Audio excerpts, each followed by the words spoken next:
Good evening and Merry Christmas to all, and welcome to my Christmas stream here. We have a couple of people viewing already, so this is good. I was kind of wondering on Christmas Day how many people would be here, but I see that LB4FH is here. Seattle, good evening and Merry Christmas. MM0OPX Collins here. Merry Christmas to you, Colin. And Jeff Darby's here. Merry Christmas to you as well, Jeff. And we'll see what happens. So I got a little bit of a my ham year in review today, or at least my favorite 10 gadgets of the year. 2022 is my second full year as a licensed ham. And I've been a ham since December 2020. So this has been my first full year as a ham and my first non-pandemic year as a ham. Also my first YouTube year as a ham. So I have really had a chance to explore the hobby much more this year than last year. So I kind of put together a little bit of a list, and hopefully you guys in the chat will join me with your views on all the products. And I'm going to update the stream description after the stream with some links to all the equipment I'm going to show you. So let's put the presentation. I've actually cheated a little bit and made a little bit of a Google Slides presentation, so I just can remember everything. And Merry Christmas to you as well, Lionel. So let's see. See here, with no further ado, number 10. I got a new favorite economy handy talkie this year. And that's the Retivis RD85 HT. I bought that probably around August, I think, just to see if there was any HT that was similarly priced to the Baofeng, but better. And I've kind of fallen a little bit in love with this little handy talkie because it's really well built. It is simple. It's a simple 2 meter 70 centimeter handy talkie, but it's clean on its output. It delivers what it promises. It's a 5-watt HT, but it's excellent. It's well built and it's got amazing battery life. And I see that LB1 November Hotel Audel is in the chat. Merry Christmas, Audel. And the RT85 is actually one of the few Retivis products I've looked at and reviewed this year, which I haven't bought myself, which I have bought myself, to put it more correctly. I did not get this from Retivis. I bought it myself as an experiment to see, and it's proven to be a really, really good handy talkie. And as you can see here over at the Retivis website, it's a cheap radio. It's not quite as cheap as a Baofeng. It's $31 at the moment now. Retivis always have some kind of sale, so it's not too bad. I'd spend the extra $5 compared to a Baofeng because it's really, really nice. And I see that Rolf's here, so welcome. So for number 10, it's the Retivis RT85, and an excellent radio. And as Colin comments here, it's so much better than a Baofeng, and it is. It really is. And I think I got 3 or 4 videos on this radio where I tested pretty thoroughly, and it's an amazing little radio. And Jeff asks if that's the one I ran over with a car. No, it's not. It's the Retivis RD43, which I can already say that it's going to get its mention here as well. So let's go on to the next one, number 9. And this is a radio I don't have any longer. I had to sell it to afford the number 2 spot on this list, but it's the QDX. It's an amazing little kit digital radio. Now let's see, that was wrong. I'm just gonna see if I can find. I got a website with it here, so let's see here. Just got to figure out how the software works. You should almost think that it's my first time streaming. It's not, but we'll get there. I'm just going to find the website for the QDX here. The QDX is a kit radio, which means you got to buy it yourself, though. But considering that it's cheap, it's $69 without a case at the moment. I see that LB4FH comments that the build quality on the RT85 looks a lot better than the Baofeng, and it is. It's a really, really solid radio. So it's worth the extra $5. But back to the QDX, it's a small QRP Digimode transceiver. You can run FD8 to JS8 call with it, probably some other digital modes. I've pretty much used it for FD8. It's about the size of a pack of cigarettes, and I actually think they're still available. The Revision 3 is the newest one. Revision 1 and 2 sold out pretty quickly, but I think the Revision 3 is still available. It's on sale now for $69. Then you got to add a case and power cable and some other little things. So it'll end up at about $100. Really fun little radio to play with. Unfortunately, I had to sell mine, but I got another radio, which hopefully will do the same and a little bit more. But if you want a kit that's relatively easy to build, with that being said, I did not build mine myself. I had some help because I realized that it was a little bit above my kit building skills. But that's number 9 on my list.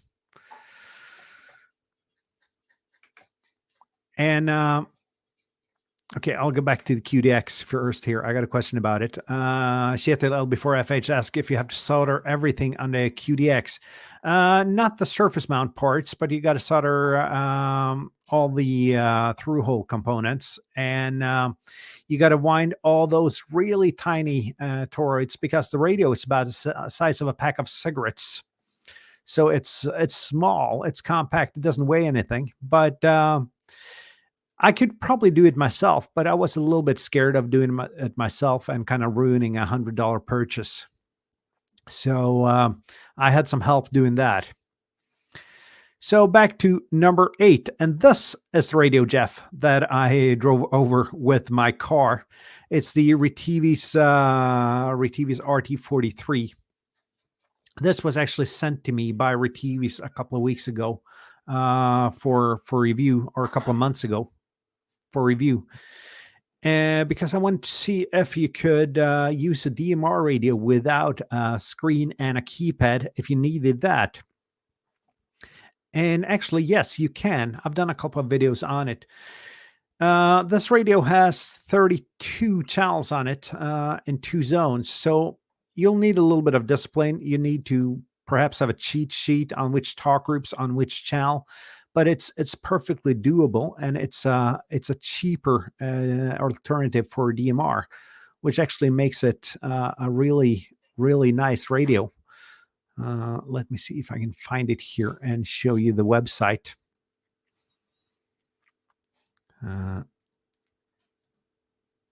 We got it right here. At the time of the stream, it's on sale for $59.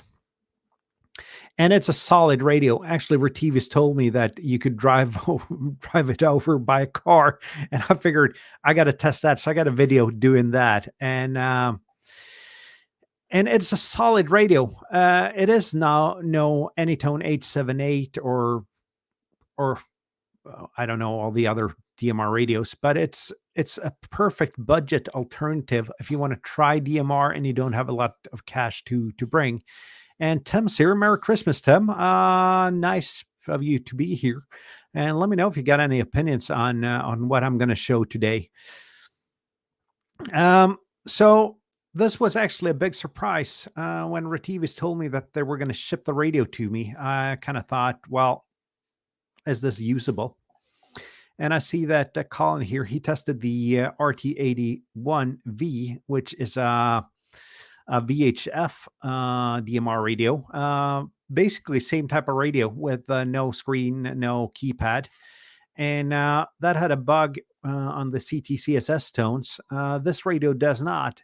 And it's even possible on the RT43 to programming and use it for VHF frequencies. You got to swap the antenna because it's a UHF only antenna.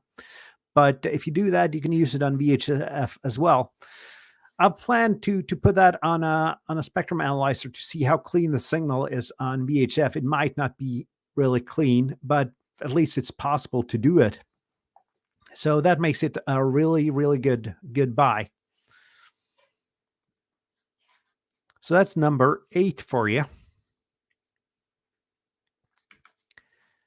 And number 7 is a product that's basically, at least this one is mostly relevant for Norwegians. But it is a 12-volt power bank. It's actually a jump starter for a car. But it's pretty much a generic Chinese product. So I'm pretty sure these are sold under many different brand names around the world. And I use this for when I'm out running QRP. And I think most Norwegian soda or PODA activators actually use these batteries because they're relatively cheap. They're about $100 US. I'll find the website here, and we can find it. So it's about $100 US, and it lasts for a long time. It's claimed to be 11 amp hours, which is not, but it's still a great deal. So when you buy this, you actually gotta just cut the cables here and insert power poles. That's the quick and dirty way of doing it. But these cables are actually so thick that what I did, I bought a connector, and it's I think it's called LB4FH. Help me out here. What the connector is called? It's EC5 connector, I think. Kind of a RC car power plug. So I bought a whole lot of these plugs and swapped them out, put power poles on it, and it's a fantastic little battery to bring along with you. It's EC5 connectors, as Kjetil says here. And the good thing about it is you can charge it on from a cigarette lighter adapter in your car. So if you're doing several activations, you can charge it on the road. And it's got 5-volt out through USB, so you can charge your cell phone. You can charge whatever device you might bring. So this has been a lifesaver for me this year. It's been one of my best buys. I got another addition in my battery arsenal as well. I bought a 5 amp hour LiFePO battery, but it's not as compact. This one is, as I said, the size of a power bank. Sorry. So a really good buy. So that's number 7. And Tim says it might be a good idea to put a couple of fuses in the leads. Yeah, and that's actually one of the products that didn't make this list. If I had 11 spaces on my list, it made the list. And that's Steve temporarily offline made a power pole fuse adapter just put in line between 2 power poles. I bought that from Steve just before summer, and that's been a lifesaver to fuse everything, because I got power poles and everything, and you can pretty much fuse anything with that. Just power poles on each end and a couple of fuses in the middle. So you're perfectly right, Tim, and don't skip out on your fuses. It's a really cheap insurance for your expensive camera gear. Sorry, not camera gear, your expensive radio gear. So do put fuses in line on anything.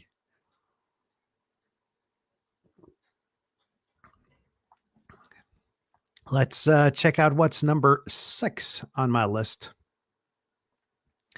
And number 6 is also a radio that I don't have anymore, but a radio I really loved. But I'm at a point where I can't afford to have I can't really afford to have a lot of QRP radios. So when I wanted another QRP radio, I had to sell this one. but the 817 is built like a tank. And I see that Jeff comments that he 3D printed it. And well, it's not only the 3D printed case, though, Jeff. It's also a custom circuit board with fuses and power poles on it. So, but it's perfectly simple to make something like this yourself. The 817 is it's not a radio that's available anymore, but I actually like to call the successor the 817 Mark II. Let's see if I can put this up on screen. It's the 818, and it's basically the same radio. It's got 6 watts, but the 817 818, it's an all mode, all band radio.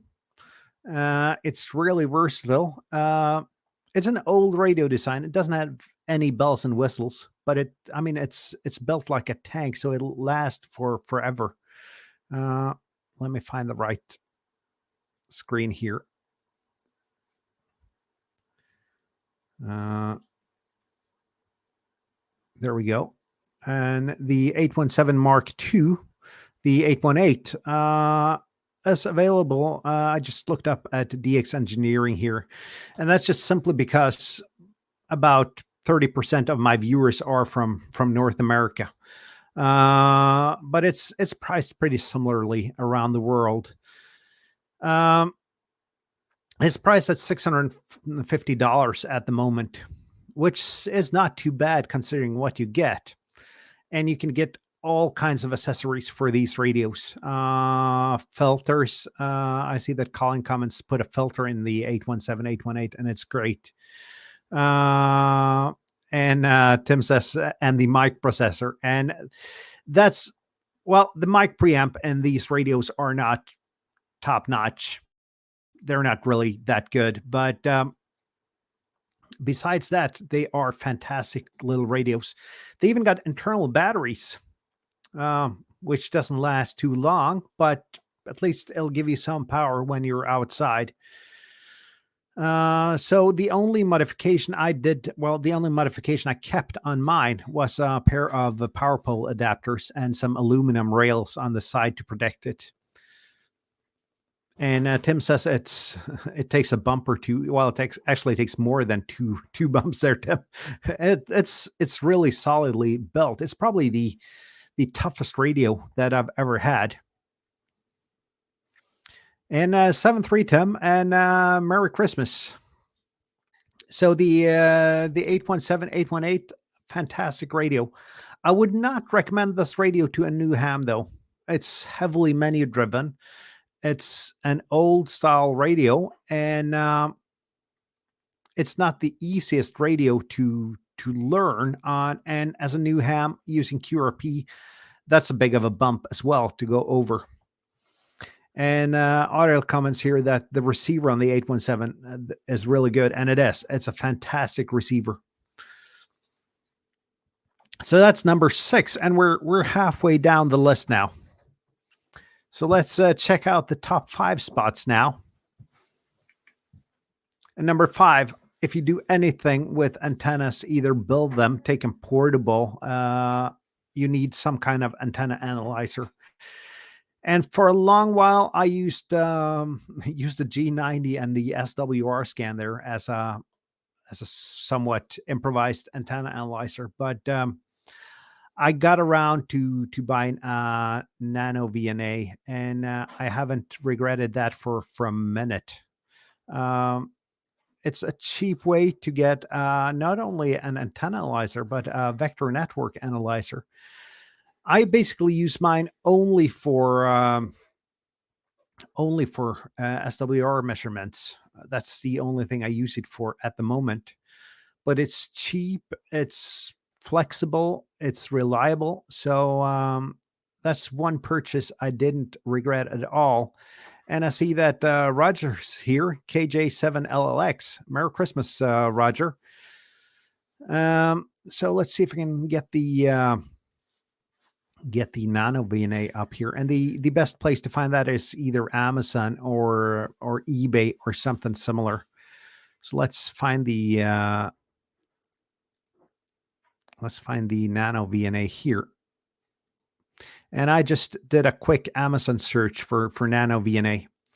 And you see that they're available in pretty much every price range. And I do notice that people comment that be aware that you might get some not good ones. I see that people comment that I've never talked to anyone who's gotten a bad one. I see that Colin comments it's got a steep learning curve for complex functions and not ideal for field work. Well, it is. I use it for field work with the SWR scanner on it, and it works pretty good, actually. And that's the antenna analyzer I could afford when I bought it. So, and you can get it as low as you see here, as low as $50 some here. So that's a good, it's a good price device. I see that Colin says, watch out for fakes. And as I said, I've heard people say that. I've never really experienced anything with fakes, though. That I've never heard anyone gotten any trouble from a fake one. But buy from a trusted seller. That's always my tip when buying from eBay, AliExpress, Amazon, or such. Jeff says it's a good idea to sweep your home antenna and use it as a reference if you have troubles later. And definitely it is. I had some troubles yesterday 2 days ago on the 23rd with my NFET half wave at home. It turned out to be a bad coax jumper between the RF choke and the balun. And what I've been thinking had been bad band conditions for a while actually turned out to be high SWR and a bad coax. So I replaced that, and the bands turned out much, much better. So that's number 5. And what I'm really curious about is when I'm done with the list to hear what you guys are missing on the list. So let's check out number 4. And I'm sorry, I couldn't really find any pictures of my Surface Go, and my streaming home shack computer crashed. The SSD crashed on Christmas Eve, so I had to buy a new one, and I haven't really been able to recover the data yet. But it's the Microsoft Surface Go, and most of you probably know what the Surface Go is. It's a small, lightweight Windows tablet. And I've been using several devices for portable work. I've been using Raspberry Pis. I couldn't really get that to work at all. Just a lot of hassle, a lot of cables, and a lot of struggle to get it to work properly. I've been using full-size laptops, which are great, but they eat through the battery really fast, and they're heavy and cumbersome. Nothing that you really want to take to a summit with you, or any place where space is at a premium. So I got myself a Microsoft Surface Go earlier this fall. I used one, and it's been with me on pretty much every activation I've been on for both POTA and, well, I haven't actually been on any SOTA activations this fall. So on all my POTA activations and other portable work, I haven't always used it because don't really need it if I'm using a sideband, but it's a great lifesaver if band conditions are poor. You need a couple more contacts for your activation, and just run FT8 or do some logging. So that's number 4.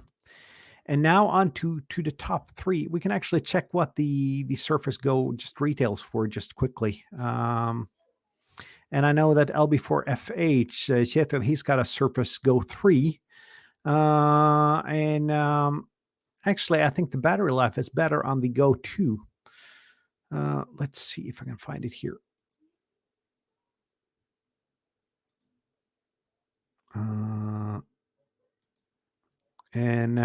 I just did a quick Amazon search for the Surface Go. You can probably get it cheaper other places. but without the keyboard. And this is the thing though with Microsoft Surface computers, the keyboard is an accessory, and it's an accessory that you really need. So they'll add a little bit to the price there. But it's priced on Amazon for $320, which is a good rate. It is it's absolutely a lot of computer for that. It is no really fast computer. It's not a fast computer, but it's small and compact. The only downside on it is though that it does not run on 12 volts, unfortunately. And I know that you Americans, you got your Evolve 3 laptops, if you can get them anymore, for $60. We Europeans can't get those. So the Surface Go is my go-to laptop for portable work.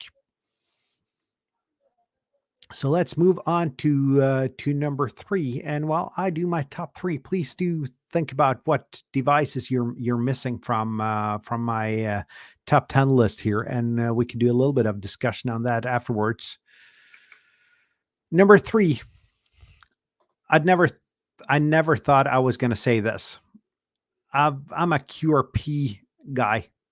I love running QRP.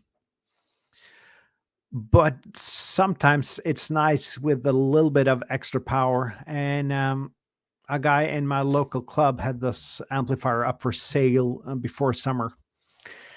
And I figured I should try it. So he offered to lend it to me to try it until I figured out if I wanted it or not.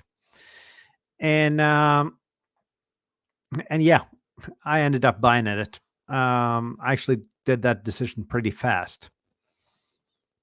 And sometimes you just need more power, as Lionel says. And yes, sometimes you do. I went out yesterday on Christmas, the day of Christmas Eve, to do a POTA activation. Just had a couple of hours off. Needed to get the activation done in a short time, and hooked up the amplifier, and it really saved my activation.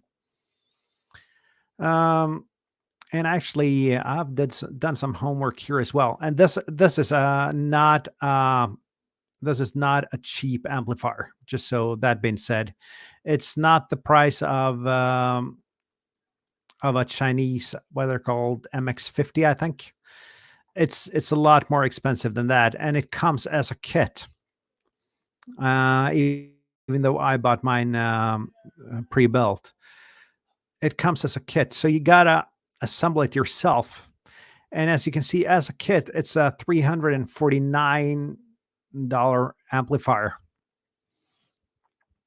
So it's stupidly expensive to bring with you. I mean, if you let's say you use 817 and this, you're at $1,000 for the radio and the amp before you look at feed cables or antennas. So it's stupidly expensive, but most things in our hobby are. So it is an expensive amplifier, but it's built as a tank, and there are some options here which will actually make this amplifier more expensive. But it's great, and I love the little display on it. It's even got a tuner. It'll pretty much tune anything, which is great. And so it's got a tuner. It's got, well, it measures the temperature of the amplifier. And I see that Colin comments, and that's why the FD891 makes so much sense. And actually it is. And when I sold my QDX and my 817, the 891 was on my short list. I did end up with another radio, and we're going to get to that now, because I went a couple of times back and forth with myself on which features I really wanted. And also the fact that I already had the amplifier, which kind of added a little bit more flexibility. And this is actually a point, because there is no right or wrong way of doing things. It's just adapting the equipment to your operating style. And my operating style is sometimes QRP and sometimes a little bit more, and it's sometimes Digimodes and it's sometimes sideband. And I wanted, and hopefully soon, sometimes CW. So I wanted a radio that covered all those aspects, and that brings me on to number 2 on my list, the Saigu X6100. And I've only had this for about 3 weeks, and it's already made the list. It's a fantastic little QRP radio with a little bit of bugs. There are some bugs on it. There are actually, well, not too many bugs on the newest firmware, but Saigu releases firmware every so often, so they'll fix it pretty soon, and it's at least a much better radio than when it came out. And it's got a built-in sound card. It's got just one USB cable to the computer, from, in my case, the Surface Go, and it does both Digimodes and Digimode sideband and voice. It's got a waterfall, so it had all the bells and whistles I wanted on our portable radio. Whereas the 891 for Digimodes, you need some kind of Digimode interface, Digirig, or something like that, and you don't have the waterfall. Even though the 891 is built a heck of a lot better than this radio. So I went a little bit back and forth, and the price wise, the X6100 and the 891 is pretty similar here in Norway. The 891 is a little bit more expensive, but not by much. So so I had a bit of thinking, and I went with the X6100. And as I said, I've only had it for 3 weeks, but I love that little radio. So let's take a look at how much the X6100 is.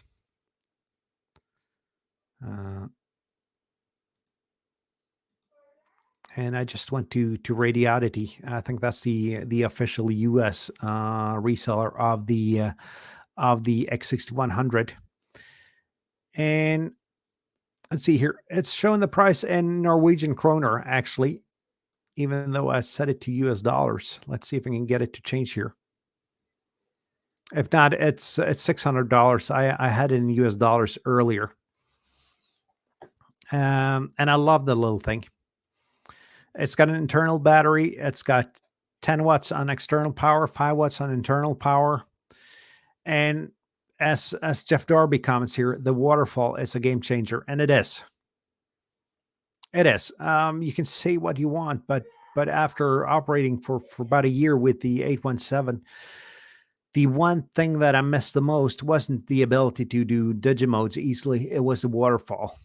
So I really wanted a portable radio with a waterfall. And basically then you got 3 radios. You got a 705, which is twice as expensive as the X6100, and probably twice the radio though. And you got the G90. I had the G90. I wanted to try something different. Although I've been regretting selling the G90 since I did that. So I sold the QDX, I sold the Anytone 878, and I sold the 817, and got enough to get the X6100. So that's my number 2 spot. And anyone want to take a guess on what's my number 1 spot? The one thing that's been featured in most of my portable videos, no matter what other equipment I've had along with me. Okay, let's just jump to it. And this is from my my small car big antenna video that I released earlier this fall. It's the MFJ 1979. It's a 17-foot whip.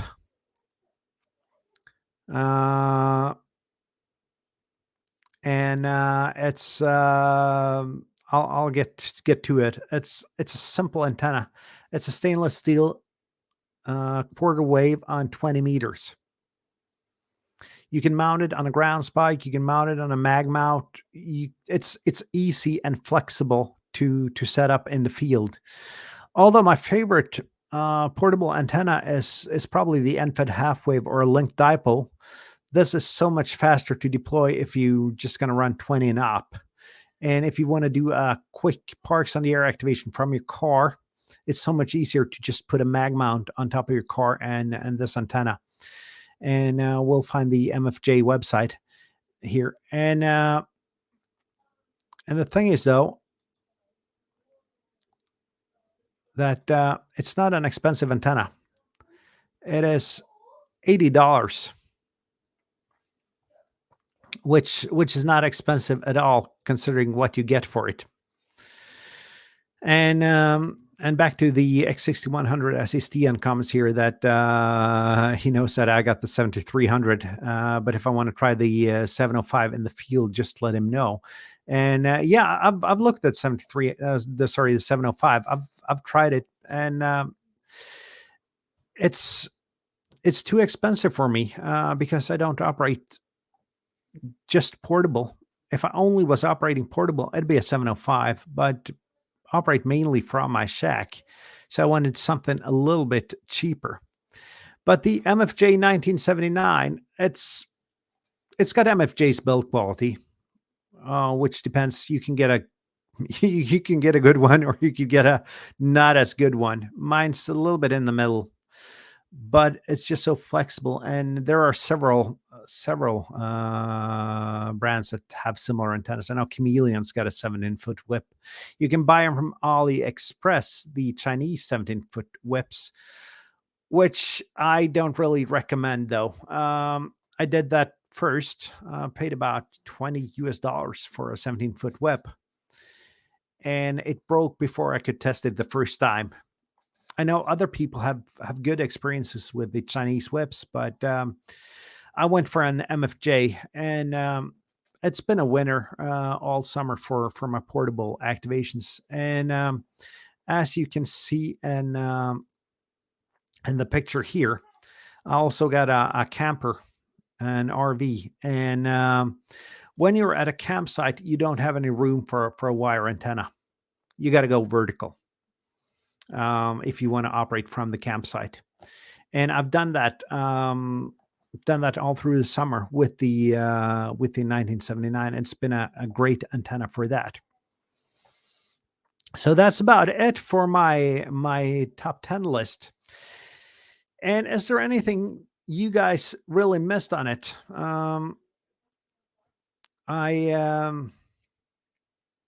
As Tim said, a fuse box and fuse boxes are necessary for portable operations, no doubt about it. But it's been, and the temporarily offline fuse box has been in and out of my list. I got a review of it on my channel, though, so you can check that out.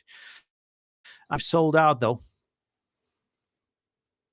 So and I see Jeff comments that it's multi-directional. It is, and since it's a vertical, it's got a low takeoff angle, which I have no doubt that has helped me getting the DX that I've gotten on my activations.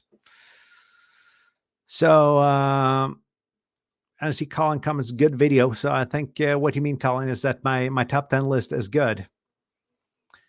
Jeff said that a tiny essay should be on the list.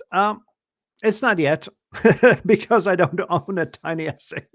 It's on my gadgets I want to get list because I'd really like a spectrum analyzer, and I don't have a lot of room in my shack, and I don't have a lot of spare cash at the moment. So spectrum analyzer for, I think they're about $60. Is definitely on my shopping list at the moment. So that's one of the things I'm going to get. And that'll also help me test out radios when I test radios. Because I love the hard facts. I love to see if a radio's clean on its output. So and the Kiewitz DVOM. I'm not really sure what that is. I'll look it up.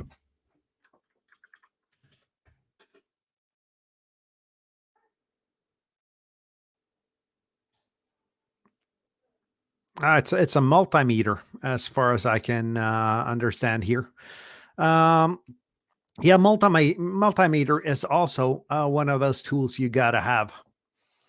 Uh, I made a video earlier this fall about 5 tools you should have as a new ham, and I'm not really sure if I'm multimeter made the list there, but it's definitely one of the tools you need as a ham. And little did I know when I got licensed that I really I didn't know about the all the aspects of the hobby, all the tools you were going to buy, all the different radios, the feed lines. My initial thoughts was to get an HT. Was actually my initial thought. It was only one thought, to get an HT, and I could get by on that. And that thought didn't actually last until I got my license. Before I got the license, I even had an HF radio here. And I went through 3 HF radios in the first year, or I went through 2 and I got the third one. I started out with the Yaesu FT450, not the D-Mal, the original 450.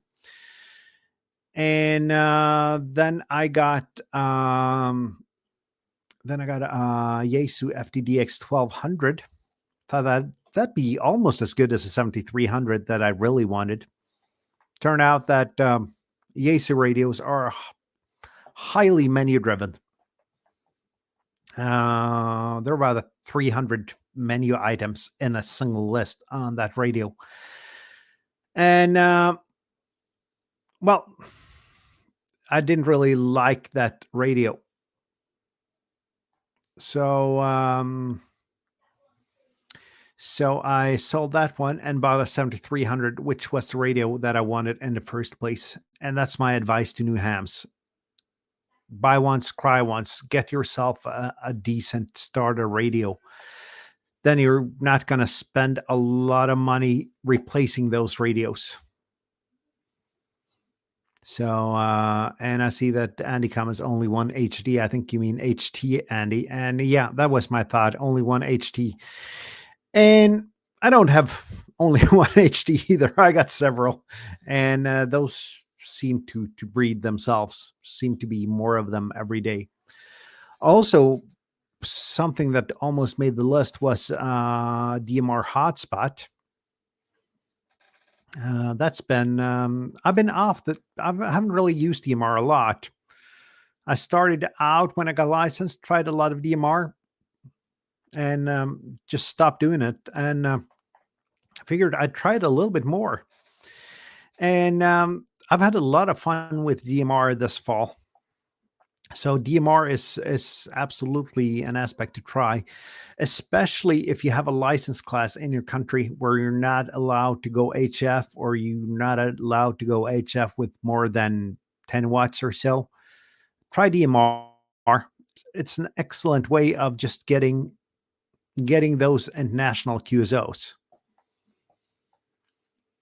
And Jeff comments, make a hotspot. Yeah, you can actually make a hotspot. You need the MMDVM card, though. You can get those pretty cheap. The hard thing to get now on a hotspot is actually a Raspberry Pi. But you can get Pi-Star for Orange Pis, and they're pretty readily available. My hotspot at the moment is running on a Raspberry Pi 3B. And that's because the Raspberry Pi Zero is just a little bit too slow, actually. I wanted something a little bit faster. And when the memory card crashed on my Pi Zero, I figured, well, if I'm going to do that, I might as well put the MMDVM card on a Raspberry Pi 3 that I had lying around. So that's what I ended up to do. And Liberty Caves in the house. Merry Christmas there. Thank you for joining us. And I see Stian's got a good point here. I didn't like WinLink a year ago either. And yeah, you're right about that. I remember we had a discussion when I did my first Parks on the Air activation together with Stian there. We had a discussion on WinLink.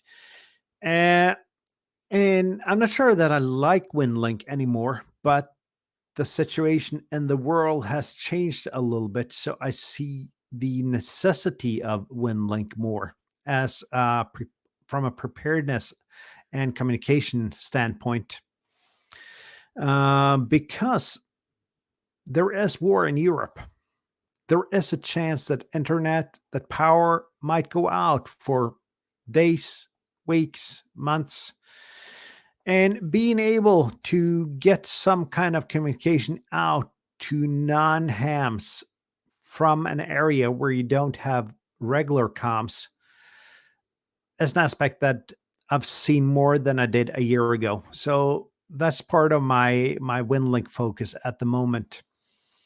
And I've done a little bit of a series on WinLink lately. I've shown you how to set a WinLink for the IC7300, for the Xiegu X6100, and for 2-meter packet radio with the Kenwood D700.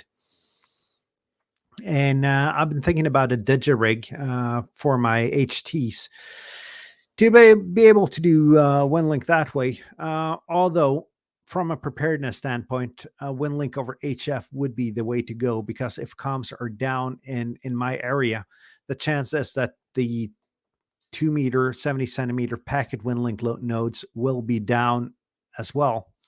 So you need HF to get out of that immediate area. So that's my focus on WinLink. It's purely from a preparedness standpoint and a little bit from a technology standpoint, because I like messing with technology and I like learning stuff. I like RF, so as most hams, I at least want to get it to work and see if I can figure out how to use it. So that's pretty much it. And 2022 has also been the year of Parks on the Air for me. Parks on the Air is about a year old in Norway. So I've done a couple of POTA activations. I've done I think I've done about 12, 13 POTA activations this year. And that's been a lot of fun. I've liked SOTA, but I live in an area without much mountains, so POTA has been kind of my go-to for portable activations. And I see that Liberty Cave comments that Santa brought him a Yaesu SCU-17. He found Didgerig and the West Mountain Rig Blaster to be less than full featured for his 818. I've never tried the Didgerig or the Rig Blaster, but I have used the SU-17, and that's an awesome Digimode interface. I use that for both my FT450 and my FTDX 1200. And 73 Colin, thank you for joining my stream. So that's been that was my go-to Digimode for those radios, and it's easy to use. It's really easy to use. I sold that with the FTDX 1200 when I got my 7300, just because, well, the 7300's got a Digimode interface as well, and I like to tinker around with Digimodes. I know some people say it's killing ham radio, but as an experimenting part of the hobby, I've even done a live stream series on all kind of different Digimodes. And just as a reminder, though, don't know how many of you guys have seen that. Let's get back to my my slideshow here, and go back a couple of slides. The radio that I drove over, the RT43, I'm going to give one of those away because Retiva sent me 2 of those. So I'm going to give one of those away once I reach 800 subscribers, and hopefully that'll be pretty soon. I'm at 770 something. So I'm hoping before New Year that I get to give away one of these radios. So please tell your ham friends that are not subscribing to subscribe to my channel. And I'll even throw in shipping on the radio. The only thing I'm not gonna put in the radio put in the giveaway is the programming cable, but you can use a standard Baofeng programming cable for that. And that actually gave me an idea here, though, because if you're like me, you got a lot of different radios. Get yourself one of these one dongle all radio dongles, or one dongle all radio multi cables. Don't know what to call them. You can pretty much program any radio with these. It's been a lifesaver for me. It's been really nice when you buy or some kind of radio used. You don't have the correct programming cable. You can use one of these, and it's worked with every radio I've tried it on. Also, I do have a new mobile radio on the way in the mail, so I'm going to do a couple of reviews on that. I'm not gonna say any more at the moment. And I've been really wanting to do a POTA Radar challenge. Do 5 activations in a day. I see Jeff comments if I can put a link to the cable.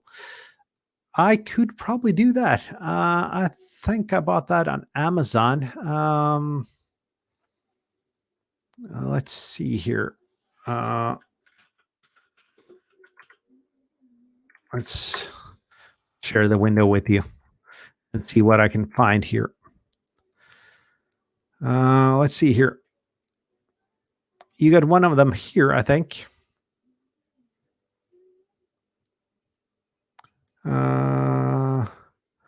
This one seems to be with swappable cables, but it's pretty much the same concept, though. Mine's got all the dongles connected to it. Let's see what else we can find here on Amazon while we look at it. Here we go. We got a similar one here.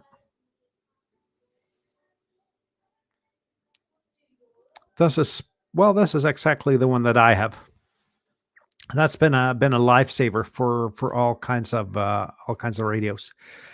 And Stian comments, I guess that's on the POTA Radar challenge with 5 activations in a day.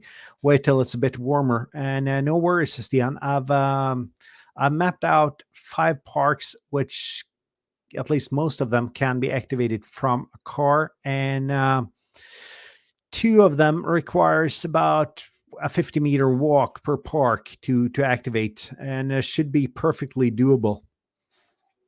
And it's even an international route, so we'll start out in Sweden and end up in Norway. So that's that's possible. And I also gotta just use the time when it's slow at work, because my work's highly seasonal, and January, February are slow months at work. So that means I have more time to play radio. So I'm just going to say, going to go ahead and start to wrap things up. Thanks to all the viewers. Thank you for watching. Thank you for watching and giving me your opinions on my top 10 items and then a couple of more items. I will be updating the description of the video. Probably not right away, but sometime probably early tomorrow, I'll be doing that. So you can find the products there. There will be some, I'm an Amazon associate, so there will be some links there, and there will be some links to Retevis. And the Amazon links will give me a tiny little bit of a cashback. Not much, though. You'll still pay the same. I'll get a little bit. And thus far, for 6 months, I'm up to 17 cents, American cents, not euro cents, but American cents, in my Amazon account from that. So even though they are affiliate links, I'm not going to get rich out of those. And I see Liberty Cave comments, have a great day. It's 11 p.m. here, so the day's coming to an end, but you'll have a great day on Christmas, Liberty Cave. I'll see you guys next week, I think. Haven't picked a topic yet for my live stream, but we'll get there as well. And I got a couple of videos on my board that I'm going to film and release as well.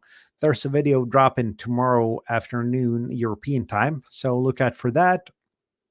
And there's always my Christmas POTA stream. So thank you for watching. And see you next time. 7-3.